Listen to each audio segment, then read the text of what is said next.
So yun, bali may dala na tayong pintura mga bossing. So shout out kay Barogo Enterprises mga bossing.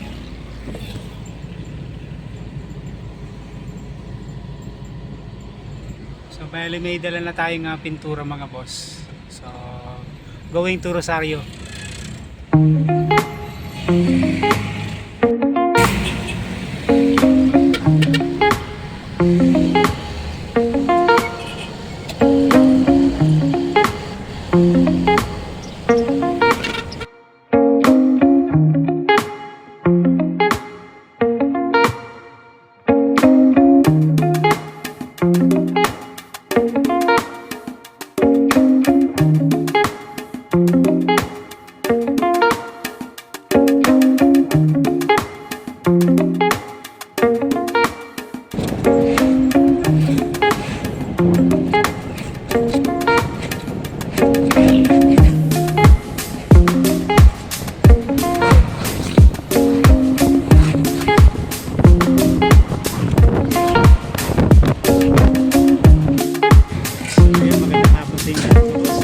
Rosario project natin sa Ingay. So check out natin yung ating project dito. So nakapagbaba na tayo ng ating mga pintura.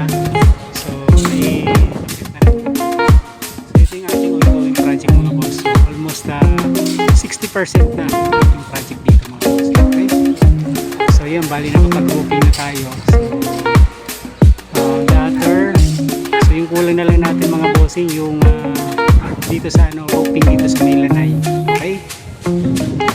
So ngayon bali nagbubuhos sila nung garahe natin yung flooring. So ngayon pinag-usapan pa ni client mga boss kung ano yung ikakabit natin dito sa ceiling ib, kung spandrel ba o yung PVC. Okay, so kagaya ng kapitbahay, so bali naka-spandrel po yung ngayon kung i-ceiling natin ito mga boss, so need pa rin natin magkabit ng ating fascia board. So kung wood design, so wood design na rin yung fascia board natin. So malaking bagay talaga pag may mixer mga boss.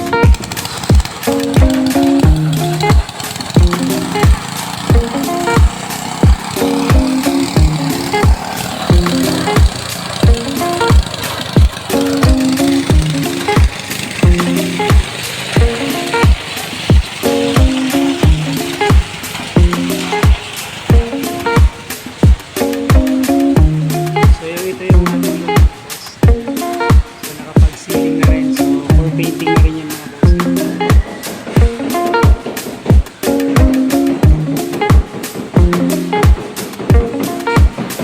So nagtatiles na rin si Boss Berta.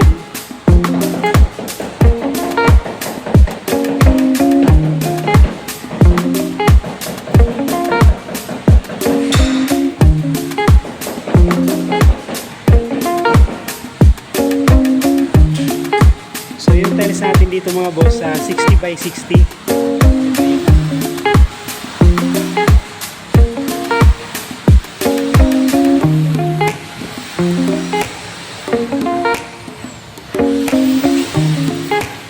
So glaze polish tiles.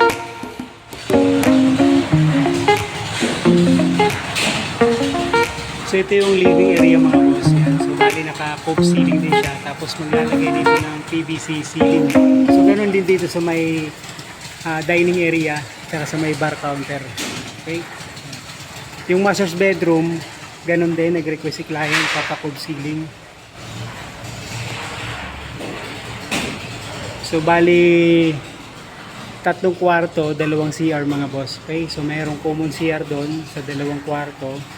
Tapos meron tayong storage area dito sa gilid.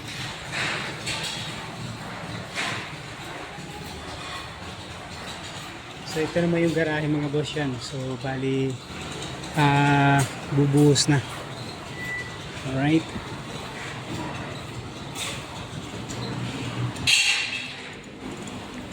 So magbububong pa tayo dito.